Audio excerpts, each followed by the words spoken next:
चारित्र चक्रवर्ती आचार्य श्री शांति सागर जी महाराज की, परम पूज्य आचार्य श्री वीर सागर जी महाराज की, परम पूज्य आचार्य श्री शिव सागर जी महाराज की, परम पूज्य दीक्षा गुरुवर्य आचार्य श्री धर्म सागर जी महाराज की, परम पूज्य आचार्य श्री अजित सागर जी महाराज की, परम पूज्य शिक्षा गुरुवर्य आचार्य कल्प श्री सुत सागर जी महाराज की, श्रीमद् जैन धर्म की।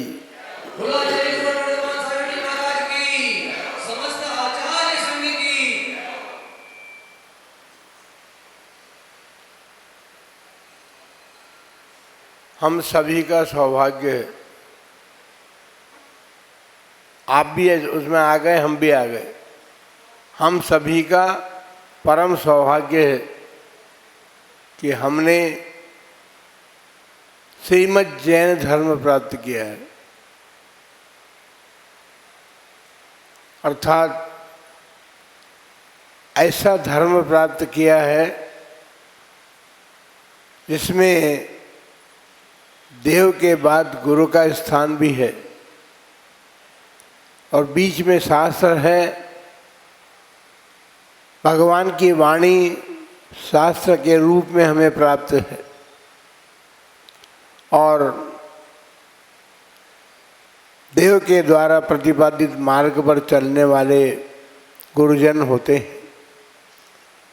ऐसे रत्नत्रय रूपी धर्म का परिपालन जहाँ किया जा सकता है वह श्रीमद् जैन धर्म है, क्योंकि रत्नत्रय के परिपालन के बिना हम उस स्थान को नहीं प्राप्त कर सकते जहाँ पर कि सुख शांति का बहुत लंबा या कहें अनंत काल तक सुख और शांति को हम प्राप्त कर सकते हैं। संसार का प्राणी बहुत छोटी छोटी बातों को सुख का कारण मानता है, लेकिन ये भूल जाता है कि जिसे मैं सुख का कारण मान करके प्राप्त करने के लिए लालायित हूँ, उन्हें प्राप्त करना चाहता हूँ। मेरे जीवन का सारा पुरुषार्थ जो है वो उसी में समाप्त हो रहा है, लेकिन हाथ में मेरे दुख ही है, हाथ में मेरे दुख ही है। मैंने सुख के लिए किया था, लेकिन प्राप्ति मुझे दुख की ही हुई है। संसार में तो जो भी पदार्थ हैं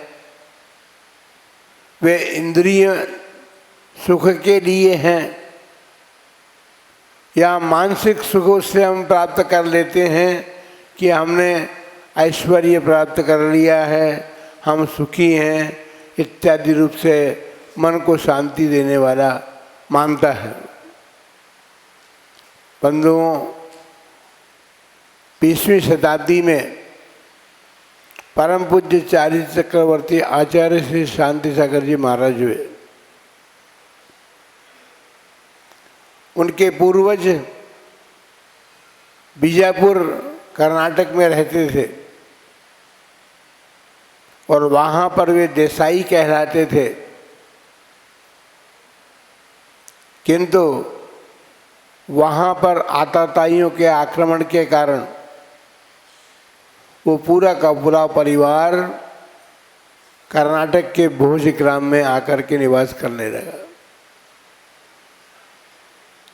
और भोज में निवास करते करते भीमगौड़ा पाटिल कहलाने लगे उनके पिता। वहाँ पर कृषक जन अधिक होते थे और वहाँ पर किसानी का कार्य करने लगे। अंग्रेज सरकार का ज़माना था और भोजग्राम के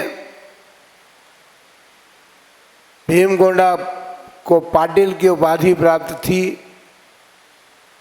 और पाटिल की उपाधि भी कोई छोटी मोटी नहीं थी, इनको पावरफुल जिसे आप कहते हैं, वो जैसे आजकल नेता होते हैं ना, इसी प्रकार की सारी शक्तियाँ उनके हस्तगत हुई थी। वहाँ पर उनका शासन एक प्रकार से चलता था भोजग्राम में। शासन का मतलब ये है, वो जो भी बात करते या जो भी कार्य करते, उसमें सारी समाज की मान्यता प्राप्त होती थी। शांति सागर जी महाराज कोई छोटे मोटे कुल में जन्म नहीं लिया था। अंग्रेजों के ज़माने में जहाँ उनके परिवार में इतनी बड़ी मान्यता थी, वे यदि कोई अपराध किया जाता था तो उसको भी दंड देने के अधिकारी थे उनके पिता। बंधुओं,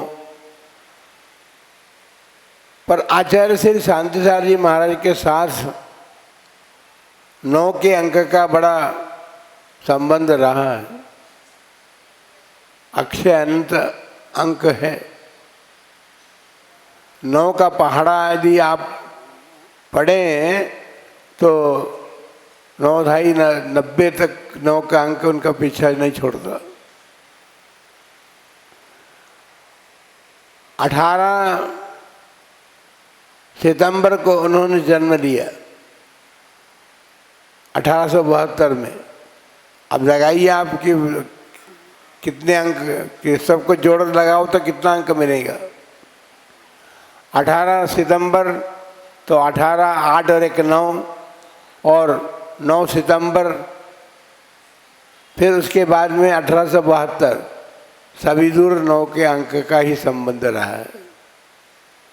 जिसके जीवन में 9 के अंक का संबंध रहता है, वो महान व्यक्ति इसलिए नहीं है।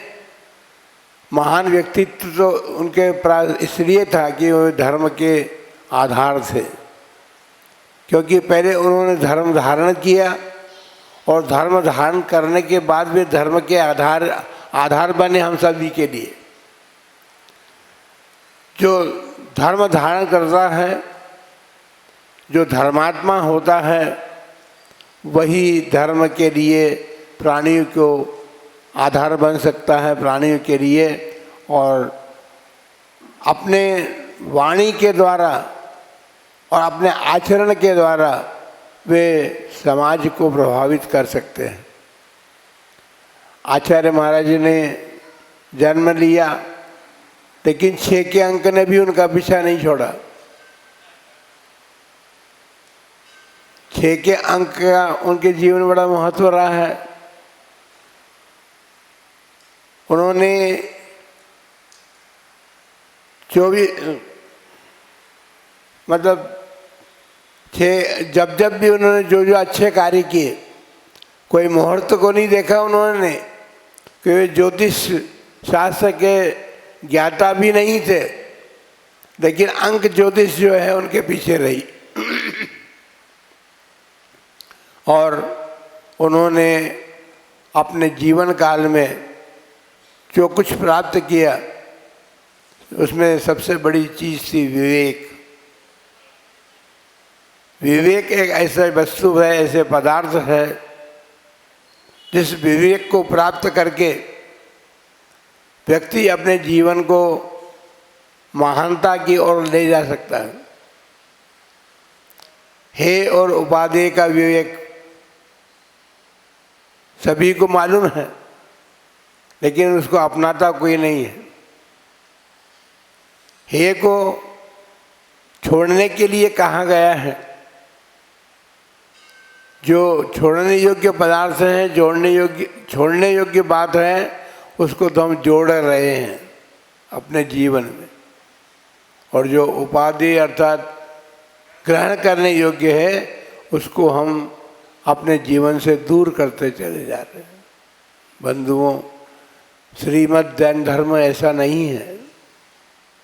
श्रीमद् जैन धर्म ने ये कहा है कि हे और उपाधि का विवेक तुम्हारे भीतर जागृत होना चाहिए। बहुत बड़ा विवेक है वो। और हे और उपाधि में बहुत जीवन निर्माण की बातें छिपी हुई हैं।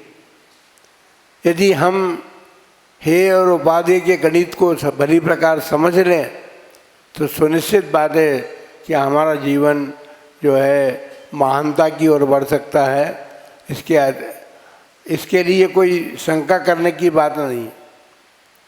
आचार्य श्री ने अपने जीवन में वही कार्य किया जो छोड़ने योग्य था, उसको अपने जीवन में बचपन से ही छोड़ना शुरू कर दिया था,